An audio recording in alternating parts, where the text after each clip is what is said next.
Shalom, shalom, wana na urithi wa Mungu, mahali popote unapoisikia sauti hii na watu wa Mungu.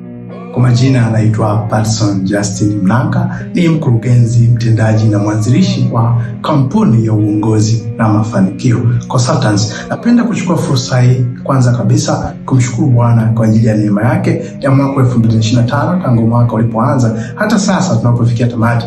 Nimeweza kuona nguvu ya kiungu ikitenda kazi katika ofisi yangu, katika taasisi yangu na mambo kadha. Lakini pia napenda kumshuhudia Bwana kuwa katika mwaka huu ndio mwaka ambao ile shauku yetu tuliyokuwa nayo tangu mwaka jana, na ni miongoni mwa maombi tuliyoandika kuwa tunatamani kama taasisi kufanya kazi za kimataifa, na namshukuru Bwana kwa sababu mwaka huu tumeweza kufanya kazi za kimataifa. Kwa kutaja kwa uchache, tumeweza kufanya kazi za kimataifa kutoka taasisi ya Human Support kutoka taifa la Australia, Brisbane, Island, lakini pia tumeweza kufanya kazi za kimataifa kutoka